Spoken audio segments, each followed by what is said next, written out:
안녕하십니까. 이번 동영상은요, 한동훈 대표, 어느 당의 그 대표인가? 한동훈 대표는 이게 어느 당의 대표인가? 민주당의 대표인가? 조국당의 대표인가? 아니면 이게 자유우파 보수 국민의힘의 대표인가? 이런 이제 그 근본적인 질문을 던집니다. 한동훈이가요, 대통령 이번에 그 담화가 나오는데 그 전에 먼저 이제 그 기자회견 하면서 대통령에게 그 탄핵에 찬성한다. 신속하게 직무정지시키고 끌어내려야 된다. 이런 식의 그 먼저 기자회견 했고, 그리고 이제 대통령의 그 역사적인 담화문이 나왔잖아요. 이걸 제가 구구절절에 이걸 보고 분노하지 않으면 자유파가 아닙니다. 이 대통령의 절절한 충정, 이 담화를 보고 그 이재명에 대해서 분노가 끓어오르지 않으면 이거는 이제 자유파 보수가 아닙니다. 그런데 한동훈 이사는 대통령의 그 담화를 보고 나서도 이게 뭘 했냐? 이 담화를 보니까 대통령직을 수행하는 게 불가능하다는 게 더 명확해졌다. 그러면서 그 탄핵 찬성만이 직무정지의 유일한 방법이다. 이런 이제 그 망언을 쏟아내고 있습니다. 도대체 대통령의 담화문 어느 구절이 어디가 이게 문제됩니까? 이걸 보고 그 수행 불가 상황이 더 명확해졌다? 이게 말이 됩니까? 저는 이제부터 그 한동훈은요, 원래도 그렇지만 이제 자유파 보수가 아닙니다. 한동훈은 자유파의 그 적입니다. 보수의 적입니다. 윤석열 정권의 적이에요. 국민의힘의 적입니다. 서정TV의 적이에요, 적입니다. 원래부터 이자가 자유파 다 때려잡을 때, 이명박 박근혜 대통령부터 다 때려잡을 때, 그때 내 인생의 화양 연화였다. 그때가 내 인생의 가장 즐거운, 화려했던, 행복했던 이런 시절이었다. 이런 자입니다. 물론 윤석열 총장도 있었죠. 근데 윤석열 총장은 박근혜 대통령께 수사 그때 과한 거 죄송하다. 여러 번에게 그 역사적인 대화해를 한 거예요. 이명박 대통령과도 마찬가지입니다. 그러나 그 한동훈 이자는 그렇지 않았습니다. 그렇지 않았어요. 이자는 문재인의 부역자입니다.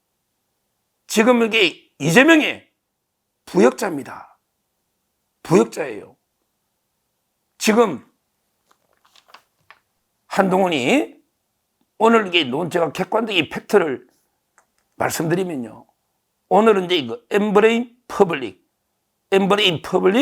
여론조사가 나왔습니다. 엠브레인 퍼블릭. 여기에 보면 이재명이가 37%나 37. 그러니까 이재명도 한 60, 70%는 지금 재판해야 된다. 이재명도 지금 상당히 위기입니다. 37% 나오고요. 한동훈이 7%입니다. 7%입니다. 지금 이제 보통 10%가 무너진 건 옛날이고요. 그러니까 이제 이자가 멘붕이 온 거예요. 7%입니다. 그러니까 정신을 못 차린 것 같아요. 그 다음에 조국이 6%, 그 다음에 홍준표 5%, 그 다음에 오세훈 4%, 이런 상황이에요. 자, 지금 우리 우파 세력이 다 합쳐도 이재명 37% 못 당합니다. 그런데 지금 대분열되어 있는데, 과연 이재명이 안 돼 지금 조기 대선하면 이길 수 있습니까? 유일하게 이재명을 제압하는, 척결하는, 퇴출시키는 유일한 방법은 대통령이 끝까지 버텨서, 그 다음에 재판을 어떻게든 신속하게 해서 정의의 칼로, 사법의 칼로, 법치의 칼로 이재명을 처단하는 이게 유일한 방법인데, 근데 대통령을 빨리 탄핵 끌어내리면, 그럼 이게 한동훈이는 이재명을 이게 대통령으로 만들어주는 이런 게 1등 공신 밖에 더 되겠습니까? 이런 게 짓을 하고 있는 겁니다. 완전히 자해행위를 하고 있는 겁니다. 저는 한동훈의 그 죄를요, 한동훈의 책임을 세 가지로 다시 한번 이게 정리합니다. 한동훈이가 첫째는요, 바로 이제 그 총선 대참패의 책임이 있어요. 두 번째는 보수 대분열의 책임이 있어요. 그리고 세 번째는 이재명의 부역자로 보수 괴멸을 시키려는 이런 데 그 세 가지 책임이 있다 말씀드립니다. 이번 총선 본인도 인정했죠? 뭐라도 이게 대표로서 그때 서정욱 TV도 얼마나 밀어줬습니까? 그런데 이걸 잘못된 게 공천이나 갈등으로 완전히 총선을 대참패로 말아먹은 이게 본인 책임 아닙니까?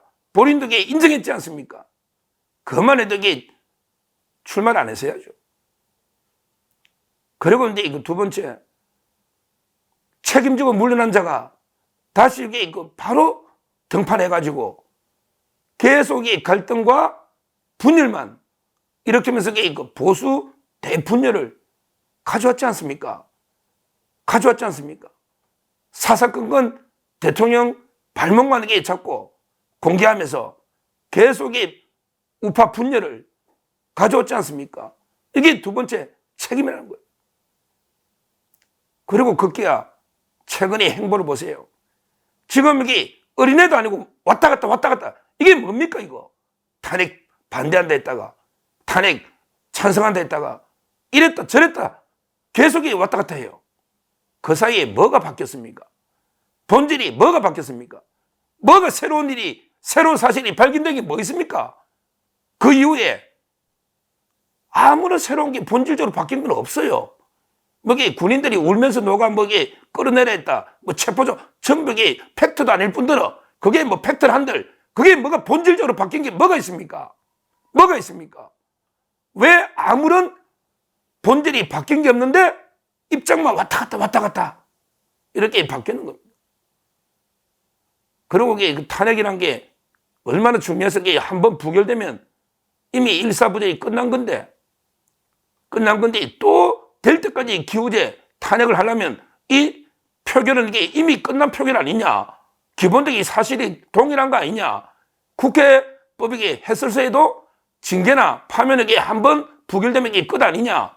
그러니까 이번은 무효다. 아니 무효 표결에 우리가 왜 참여하냐? 무효다. 이러고 다 그냥 불참하면 모든 게 끝나는 거 아닙니까? 끝나는 거 아니에요. 이게 표결이 정당한 표결이냐고. 그러면 이게 박근혜 대통령, 노무현 대통령도 탄핵될 때까지 기우제 될 때까지 하면 되느냐고. 그러면 이재명도 똑같은 기본적 사실이 똑같은 선거법이나 위정교사가 무죄 나오면 유죄 나올 때까지 판사 바꿔가면서 계속하는 게 맞냐고. 안 맞잖아. 징계는 한 번의 결정이지. 그러면 이거는 원천 무효니까 우리는 아예 표결 자체 참여할 수 없다. 이러면 이게 끝나는 거 아니냐고. 그런데 어떻게든 대통령을 끌어내리기 위해서 우리는 찬성한다. 처음에 이게 참여한다더니 이런 짓을 하고 있습니다. 이런 짓을 하고 있어요. 하여튼 오늘 뭐 원래부터 이게 그랬지만 더 이게 한동훈의 정체는요. 결국 우파를 괴멸시키려는 이런 이재명의 부역자 이 정체가 분명히 드러났다. 이렇게 저는 평가합니다. 제가 옛날에 방송에서 이제 한동훈의 가면을 벗기겠다. 농담 삼아 가발을 벗기겠다. 지금 이건 이제 뭐 벗길 필요가 없어요. 지금은요, 이미 한동훈의 본 모습이 드러난 거예요. 이제 더 이상 가발이든 가면이든 더 이상 벗길 게 없어요. 이미 이장학의 좌파의 부역자다. 이게 드러난 겁니다. 뭐 한동훈 또는 한동훈의 똘마니들이 어떤 게 결정해도 우리 대통령은 우파는 흔들리지 않습니다. 우리 자유대한민국을 지키고 수호해온 그리고 한강의 기적을 일으켜온 우리 자유우파 정통 보수 세력은요, 어차피 윤석열 대통령과 국군이 하나가 되어서 저 이재명 조국의 범죄 집단 이런 데 종북 좌파 반국가 세력과 끝까지 전면전, 불태전 각오로 싸웁니다. 여기에 한동훈이 어차피 그 좌파 쪽으로 붙었기 때문에 저는 크게 변수가 되지 않고요. 오히려 이제 그 좌파 쪽에 붙어봤자 이제 정치적 지지나 모든 거는 한동훈 쪽에 없다고 봅니다. 이재명 밑에 붙어서 탄핵을 찬성한다 하나 해도 이게 무슨 영향이 있겠습니까? 영향이 있겠습니까?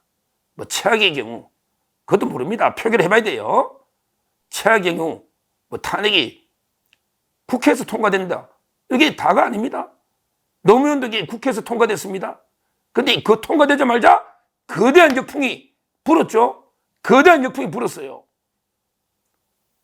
그러니까 제 말은 오늘 윤석열 대통령이 그 피를 토하는 충정을이 그 담화문으로 이미 거대한 여론의 대반전, 자유파의 대결집이 이루어지고 있어요. 오늘 저기 또 여론조사, 아까 엠브레인 퍼블릭의 여론조사를 보면요, 윤석열 탄핵이 78입니다. 그 다음에 계엄이 정당하다는 게 18%예요. 계엄이 정당하다는 게 18%면 원래 윤석열 대통령 지지하고 별 차이는 안 나요. 원래 윤석열 대통령 갤럽 17%도 있었잖아요. 제 말은 윤석열 대통령의 지지층은 계엄으로 흔들리지 않습니다. 오히려 오늘 좌파들의 그 무도한 폭거를 대통령이 다 했고, 부정선거 의혹의 선관위의 태도, 그 다음에 북한 좌파들의 난동, 이걸 다 했기 때문에 아마 저는 오히려 우리 자유파 보수 국민들의 대결집, 여론의 대반전이 이루어질 걸로 봅니다. 이제 좌파들은 이재명 쪽으로 가라니까. 한동훈 탈당해서 가든 왜 윤리위원회를 소집해, 왜 대통령을 제명하냐고. 왜 윤리위원회, 그게 말이 됩니까?